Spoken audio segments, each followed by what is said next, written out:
തൃശൂരിൽ സമരം ചെയ്യുന്ന നഴ്സസിനെ ചർച്ചയ്ക്ക് ക്ഷണിച്ച സർക്കാർ. തൊഴിൽ മന്ത്രി ബിന്ദു കൃഷ്ണ, ആരോഗ്യമന്ത്രി കെ മുരളീധരൻ എന്നിവർ ചർച്ചയിൽ പങ്കെടുക്കും.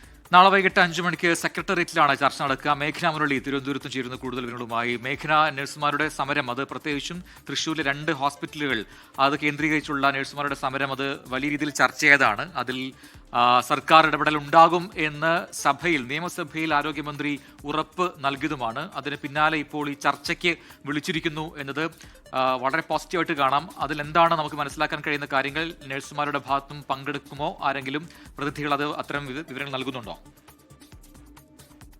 പ്രസിഡന്റ് അമല ജുബിലി മിഷൻ ആശുപത്രി മാനേജ്മെന്റുകൾ നിലപാടിൽ ഉറച്ചു നിൽക്കുകയാണ്. അതിൽ ഈ സമരക്കാരുടെ നഴ്സുമാരുടെ പ്രധാനപ്പെട്ട ആവശ്യം എന്ന് പറയുന്നതും സർക്കാർ പ്രശ്നപരിഹാരത്തിന് ഇടപെടണമെന്നുള്ളതാണ്. ഇല്ലാത്ത പശ്ചാത്തലത്തിൽ അനിശ്ചിതകാല പണിമുടക്കിലേക്ക് കടക്കാൻ UNAയുടെ തീരുമാനവും ഉണ്ടായിരുന്നു. അതിന് പിന്നാലെയാണ് നഴ്സുമാരെ സർക്കാർ ചർച്ചയ്ക്ക് ക്ഷണിച്ചിരിക്കുന്നത്. തൊഴിൽ മന്ത്രി ബിന്ദു കൃഷ്ണ, അതുപോലെ തന്നെ ആരോഗ്യമന്ത്രി കെ മുരളീധരൻ എന്നിവരാണ് നാളെ തിരുവനന്തപുരത്ത് സെക്രട്ടേറിയറ്റിൽ വെച്ച് നടക്കുന്ന ചർച്ചയിൽ പങ്കെടുക്കുക. അതിൽ UNA ഭാരവാഹികളും അതുപോലെ തന്നെ പ്രധാനപ്പെട്ട തൊഴിലാളി യൂണിയൻ പ്രതിനിധികളും പങ്കെടുക്കുമെന്നുള്ളതാണ് നിലവിൽ ലഭിക്കുന്ന വിവരം. അതിൽ നഴ്സുമാരും ഈ ചർച്ചയെ സ്വാഗതം ചെയ്യുന്നത് തന്നെയാണ് നമുക്ക് മനസ്സിലാക്കാൻ കഴിയുന്നത്. കാരണം അതിൽ നിയമസഭയിൽ തന്നെ ഒരു പ്രതികരണം മുരളീധരന്റേതായി വന്നപ്പോഴും അത് ഒരു നല്ല ഒരു തീരുമാനത്തോടു കൂടി തന്നെയാണ് നഴ്സുമാർ സ്വാഗതം ചെയ്യുകയും ചെയ്തത്. അതിന് പിന്നാലെ ഈ കരിദിനമടക്കമുള്ള അതുപോലെ തന്നെ അനിശ്ചിതകാല പണിമുടക്കടക്കം നടത്താനുള്ള ആലോചനയ്ക്ക് പിന്നാലെയാണ് സർക്കാർ ഈ വിഷയത്തിൽ ഇടപെടുന്നത്. അതിൽ ഏതെങ്കിലും തരത്തിൽ മാനേജ്മെന്റിന്റെ ഈ ശമ്പള വർധനവുമായി ബന്ധപ്പെട്ട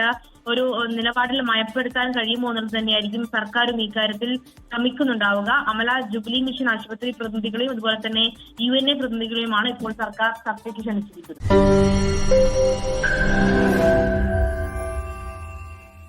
ലോകത്തെവിടെയായാലും ഏത് സമയത്തും 24 വാർത്തകളും ഓഗ്മെന്റഡ് റിയാലിറ്റി പാക്കേജുകളും എക്സ്പ്ലെയിനറുകളും വിശദമായി കാണാൻ ഞങ്ങളുടെ YouTube ചാനൽ നിങ്ങൾക്ക് സബ്സ്ക്രൈബ് ചെയ്യാം.